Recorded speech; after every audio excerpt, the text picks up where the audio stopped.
श्री स्वामी समर्थ. मी महेश काळे. माझ्या यूट्यूब चॅनलमध्ये तुम्हा सगळ्यांचे स्वागत आहे.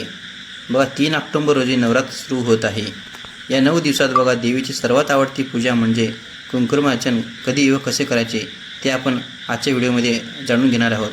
तर बघा तुम्ही जर व्हिडिओमध्ये जर नवीन असाल तर व्हिडिओला लाईक करा, शेअर करा, सबस्क्राईब करा, म्हणजे माझे नवीन व्हिडिओ तुम्हाला पाहायला मिळतील. चला तर मग आजच्या व्हिडिओला सुरुवात करूया. शरणागत दिनार्थ परित्राणा परायणे सर्वस्य तीर्थ देवी नारायणी नमस्तुते. बघा कुंकुमार्चन म्हणजे काय, तर देवीच्या मूर्तीवर कुंकवाने केलेला अभिषेक. काही ठिकाणी बघा देवीच्या फक्त पायावर कुंकुमार्चन करण्याची प्रथा आहे. हा बघा अभिषेक करत असताना देवीची जपांचा मंत्र जागर होणे आवश्यक आहे. देवीचा जप करत एक एक चिमूटभर कुंकू देवीच्या चरणापासून प्रारंभ करून तिच्या मस्तकापर्यंत वाहावे अथवा देवीच्या नामाचे उच्चारण करत तिला कुंकवाने स्नान घालावे. बघा 3 ऑक्टोबर रोजी नवरात्र सुरू होत आहे. या 9 दिवसात बघा देवीची सर्वात आवडती पूजा म्हणजे कुंकुमार्चन कधी व कसे करायचे ते आपण आज जाणून घेणार आहोत. बघा घरात सुख समृद्धीसाठी घटस्थापनेच्या आधी देवरात करा हे मुख्य बदल. बघा मूळ कार्यरत शक्ती तत्वांची निर्मिती ही लाल रंगाच्या प्रकाशातून झालेली असल्याने शक्ती तत्वांचे दर्शक म्हणून देवीची पूजा कुंकवाने करतात. बघा कुंकवातून प्रक्षेपित होणाऱ्या गंधलहरीच्या सुवासाकडे ब्रह्मांडातील शक्ती तत्वाच्या लहरी अल्प कालावधीत आकृष्ट होत असल्याने मूर्तीतील बघा सगुण तत्वाला जागृत करण्यासाठी लाल रंगाचे दर्शक तसेच बघा देवी तत्वाला प्रसन्न करणाऱ्या गंधलहरीचे प्रतीक म्हणून कुंकवाच्या उपचाराला देवी पूजेत अग्रगण्य स्थान दिलेले आहे. बघा मूळ शक्तीर तत्वाच्या बीजाचा गंध हाही कुंकवातून दरवळणाऱ्या सुवासाशी साधर्म्य दर्शवणारा असल्याने देवीला जागृत करण्यासाठी कुंकवाचे प्रभावी माध्यम वापरले जाते. बघा कुंकुमार्चन अभिषेक केलेले कुंकू लावून केला गेलेला जप आणि साधना अधिक एकाग्रतेने होती. बघा कुंकुमार्चन हे घटाच्या ठिकाणी देवीचे रूप आहे असा भाव ठेवून घरी देवीच्या मूर्तीवर किंवा देवळात कोठेही करू शकतो. बघा कुंकुमार्चन करण्यासाठी प्रत्यक्ष देवीसमोर उभी आहे असा भाव ठेवावा लागतो. देवीचा नामजप करत एकाग्रतेने चिमूट चिमूट कुंकू शरणापासून मस्तकापर्यंत वाहत जावे.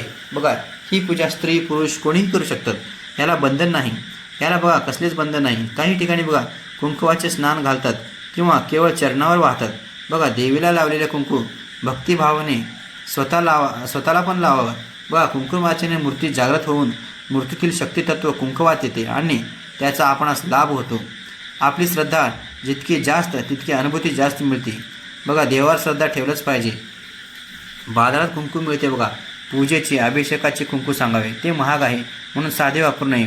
हातावर खूप काळा रंग चिकटून राहणारे रासायनिक पदार्थाचा अधिक वापर असणारे कुंकू वापरणे टाळावे. बघा कधी कधी बघा कुंकू हे फारच लाल चुटूक असते आणि ते छान दिसते म्हणून बायका घेतात, पण त्यात रसायने असतात ते घेऊ नये. बघा रंगावर बोलवून जाऊ नये. बघा आजकालच्या युगामध्ये प्रत्येक व्यक्ती रंगाकडे वळत आहे. बघा कुंकुमार्चन करताना श्रीसूक्ताचा पाठ 15 वेळा करावा. 16व्या वेळी बघा संपूर्ण श्रीसूक्त म्हणून फलश्रुतीही म्हणावी. म्हणजे बघा श्रीसूक्ताचे एक आवर्तन झाले. काही ठिकाणी सामूहिक रीतीने ही पूजा करतात. चंदनाची उदबत्ती मिळाली तर ती जरूर लावावी. सर्व पूजा बघा झाल्यावर एका ताटात खण नारळ घेऊन घरातल्या देवीची ओटी भरावी. डाळिंब मिळाले तर आणावे. बघा आता डाळिंब काही ठिकाणी भेटत आहेत. बघा देवीस ते फार प्रिय आहे. नवरात्रीचे 9 दिवस एका निरंजनात अगदी लहान कापूर घेऊन तो प्रत्येक खोलीत जाळावा. बघा घराला 4 खोल्या असतील तर प्रत्येक खोलीत ते निरंजन घेऊन जावे आणि तेथे एक कापुराची वडी त्यात जाळावी. मग ते उचलून बघा दुसरी खोलीत न्यावे आणि पुन्हा तेच करावे. याने काय होते, घरात अत्यंत सकारात्मक ऊर्जा आणि लहरी निर्माण होतात. असे करून पहा. नवरात्रीच्या 9 दिवसापैकी कुठल्याही एका दिवशी बघा जमल्यास अष्टमीला किंवा कुठल्याही शुक्रवारी किंवा तुमच्या कुलस्वामीला जो कुठला वार असेल त्या दिवशी तुम्ही देवीला कुंकुमार्चन करावे. बघा त्यासाठी बघा पूजेचे साहित्य बघा ताम्राने हळद कुंकू, विडा, सुपारी 5, फळे, कापसाचे वस्त्र, पूजेस बघा बसाव्यास आसन तर घेतलीच पाहिजे.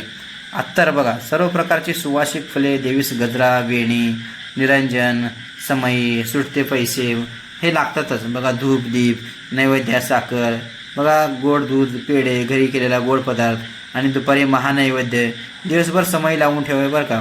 पूजेस बसण्यापूर्वी घरातील मोठ्या मंडळींना नमस्कार करावा. धूत वस्त्र वेसावे. बघा पुरुष पूजेस बसणार असतील तर जानवे घालावे. देवीची देवाऱ्यातील मूर्ती एका तामणात घेऊन चौरंगावर किंवा पाटावर ठेवावे. तिला शुद्धोदकाने मग सुवासिक पाण्याने दुधाने आंघोळ घालून पुसून हळद कुंकू लावावे.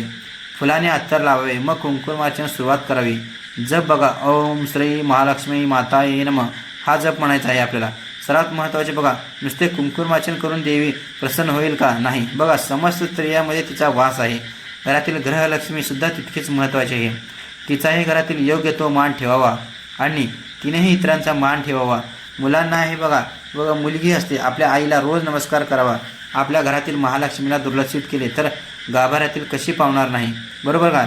स्त्रिया बघा हळदी कुंकू करतात आणि अनेकदा बघा कुणाचे तरी शत्रुत्व किंवा काही बिनसते बघा, म्हणून बघा एखाद्या मैत्रिणीला काय बोलवत नाही, त्यामुळे ती दुखावली जाते. हळदी कुंकूवाला बघा कोणालाही वगळू नका. तुमचे जे काय आपापसामध्ये जे काही जे भांडणं असतील ते भांडणं दूरला ठेवून हळदी कुंकूवाला तुम्ही त्यांना बोलू शकता. इतर स्त्रियासुद्धा बघा त्याला विचारतात, तुला बोलवले नाही का? मग ती अजूनच दुःखी होते. अशी मनातून मुद्दामहून दुखावलेली मने अनेकदा आपल्या सर्व नाशास सुद्धा कारणीभूत ठरू शकतात. बघा, आपण आपल्याकडून सर्वांना निमंत्रण द्यावे हे सांगायचं आहे. बघा, नाहीतर कोणालाच बोलावू नका, पण कुणी राहून जायला नको. राग लोभाच्या पलीकडे जाणे म्हणजे महाराजांच्या चरणाशी पोचणे. बघा, आपल्याला काय महत्त्वाचं आहे? खोटा अहंकार की आपले सद्गुरू हे प्रत्येक स्त्रीने ठरवावे. नवरात्रीत बघा 9 रंगाच्या साड्या पण नेसा, पण बघा निदान 9 स्त्रियांची मने तरी जपा. एकोपा वृद्धिंगत होऊ द्या. सगळ्यांनी बघा आपल्या कुठल्याही कारणाने दुरावलेल्या सख्या ह्या निमित्ताने पुन्हा एकत्र येऊ शकतात. बघा, आजचा व्हिडिओ तुम्हाला कसा वाटला? अशाच नवीन व्हिडिओसाठी पुन्हा भेटूया. व्हिडिओ आवडला तर व्हिडिओला लाईक अवश्य करा. अशाच नवीन महत्त्वपूर्ण व्हिडिओसाठी पुन्हा एकदा भेटूया आपण. श्री स्वामी समर्थ.